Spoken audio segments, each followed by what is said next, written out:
पता ही नहीं चलता कि हमारा दिन कैसे गुजर गया और हम अपने लिए कुछ समय निकाल भी नहीं पाते हैं। तो हम कुछ चीज़ों को अपनाकर, छोटी छोटी बातों को अपनाकर अपने समय को बचा सकते हैं और खुद के लिए भी टाइम निकाल सकते हैं। तो हेलो फ्रेंड्स, स्वागत है मेरे YouTube channel Y Y mom official में। कैसे हैं आप लोग? आई होप आप सब बहुत अच्छे होंगे। तो ये समय है नाइट का और कुछ मैं कल के लिए आज ही प्रिपरेशन करके रख लेती हूँ, जिससे कि मुझे नेक्स्ट डे काम करने में काफ़ी इजी हो जाता है। हो सकता है कि हम लोग जिस दिन शुरुआत करें उस दिन हमारा काम बहुत ज़्यादा बढ़ जाए और हमें लगे कि नेक्स्ट डे तो काम और बढ़ेगा, लेकिन नहीं, अगर आप एक रात पहले ही अपने काम का प्रिपरेशन कर लेंगी तो नेक्स्ट डे आपका काम बहुत इजी हो जाएगा। तो जैसे कि मैंने ये लेमन ग्रास लाया है, ये मेरे किचन गार्डन में है, लेकिन फिर भी मैं इसे लाकर 3 से 4 दिनों के लिए स्टोर करके रख लेती हूँ, क्योंकि बार बार छत पे जाना और उसे तोड़ कर लाना, जिसमें कि टाइम टेकन ज़्यादा लगता है। तो आप उसको एक बार स्टोर करके रख लीजिए और 2-3 दिन तक इसे फ्रिज में रख के इस्तेमाल कीजिए, काफ़ी फ्रेश रहता है।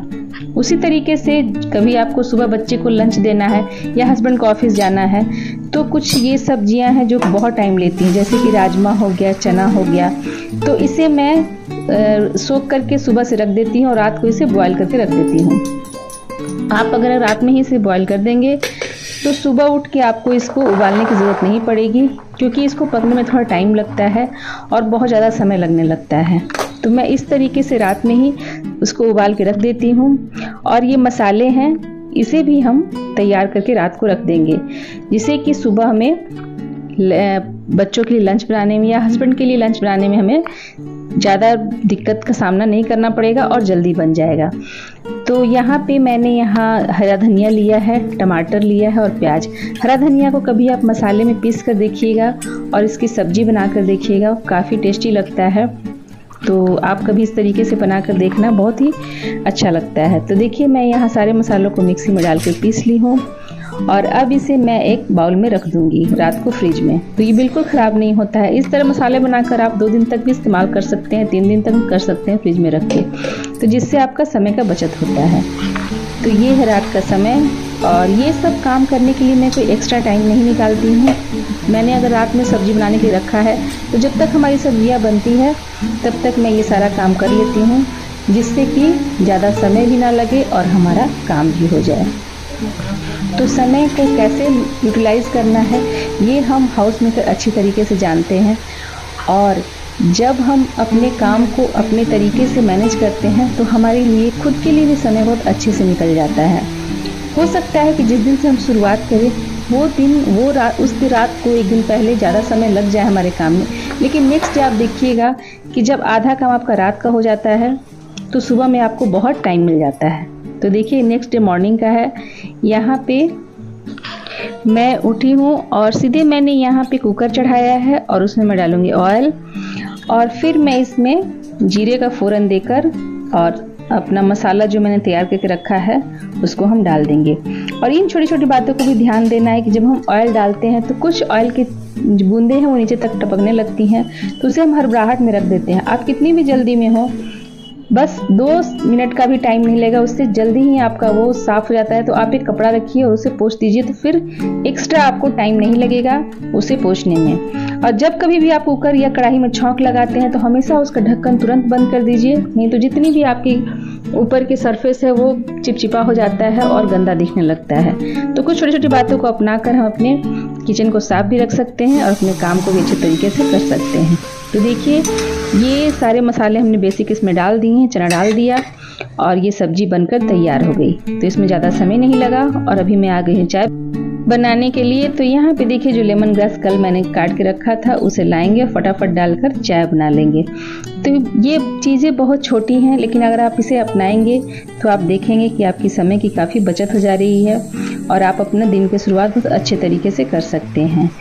तीसरा टिप्स है ये कि हमारे पास इस तरह की अगरबत्ती रहती है जो ख़त्म हो जाती है। अगरबत्ती के पैकेट्स हैं या धूप के पैकेट्स होते हैं, वो ख़त्म हो जाता है। तो इसको आप छोटे छोटे टुकड़ों में इस तरीके से इसको कट कर लीजिए। तो आप अगर चाहें तो कैंची की हेल्प से कीजिए या खुद हाथ से भी इसे बस रफली कट कर लेना है।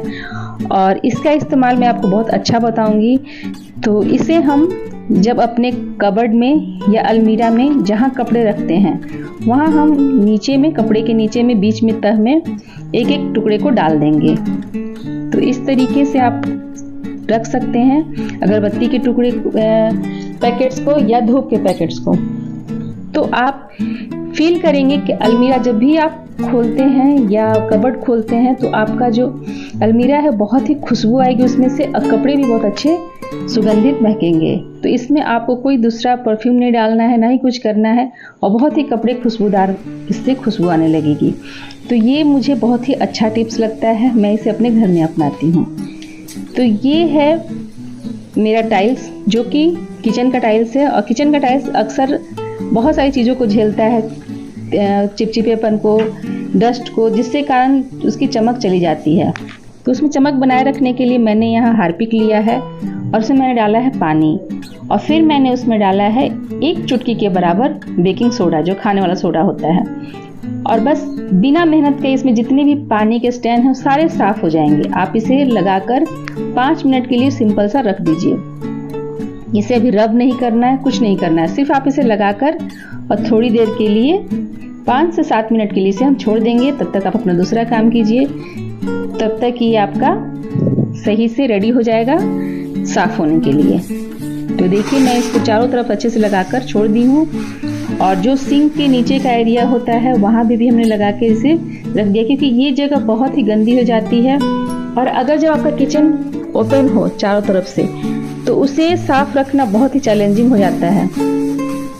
तो लगभग 5 मिनट के बाद देखिए मैंने अच्छे से इसे रगड़ कर साफ कर दिया है। तो अगर आप बहुत दिनों के बाद साफ करते हैं तो उसे ज़्यादा मेहनत लगती है, लेकिन मैं तो समय समय पर करते रहती हूँ, इसलिए मैं ज़्यादा गंदा नहीं हुआ है। और देखिए इसके नीचे जितनी भी गंदगी है आप उसे थोड़ा सा रब करेंगे तो वो निकलने लगेगा, क्योंकि ये जो सिंक के नीचे का एरिया होता है वो जल्दी साफ़ नहीं करती है। अगर मेड वगैरह आती है तो ये तो बहुत दिन तक ऐसे हो जाता है, हाउस हेल्पर हमारी जल्दी अच्छे से साफ़ नहीं कर पाती हैं। तो देखिए मैंने सिर्फ इस पर हल्का सा रब किया है और पानी से इसे साफ़ किया, तो कितनी गंदगी दिखाई दे रही, कितना कालापन इसमें से निकल रहा है। तो बहुत मेहनत नहीं लगता है और आपका टाइल्स जो है वो चमक जाता है बिल्कुल, और मार्बल भी है वो इस हार्पिक से ख़राब भी नहीं होता है। तो देखिए कितना गंदा काला पानी निकल रहा है इसके अंदर से, आप देख पा रहे होंगे। तो इस तरीके से करके और फिर उसे हम वाइपर से वाइप कर देते हैं। तो देखिए कितना अच्छा साइन आ गया है इसमें। मैं आपको वाइपर से वाइप करने के बाद आपको दिखाऊंगी एक बार फाइनल रिजल्ट कि कितना ये चमकने लगा है। तो बिल्कुल ये टाइल्स जो है वो नए जैसा लगने लगता है। तो आप देख पा रहे होंगे कितनी अच्छी चमक आ गई है इसमें। और अभी मैं दिखाती हूँ आपको नीचे का एरिया कितना ये साफ़ हुआ है। और ये देखिए टाइल्स, जो ग्रीन कलर की टाइल्स है उस पर ज़्यादा अच्छे से दिख रही है, क्योंकि इधर की जो टाइल्स है वो डिजिटल प्रिंट में है तो उसमें उसे पता नहीं चलता है। और देखिए नीचे का एरिया कितना साफ़ हो गया है। तो चलते हैं अपनी नेक्स्ट टिप्स की तरफ, कि जब भी हम कुकिंग करते हैं तो हमें कुकिंग का जो रोज़ बेसिक जो मसाले हैं वो बिल्कुल पास में रखना चाहिए, ताकि जब भी हम कुकिंग करें तो हमें एक्स्ट्रा समय नहीं लगे। तो फ्रेंड्स मेरे वीडियो अगर पसंद आई हो तो लाइक शेयर कमेंट जरूर कीजिएगा। Thank you for watching my video.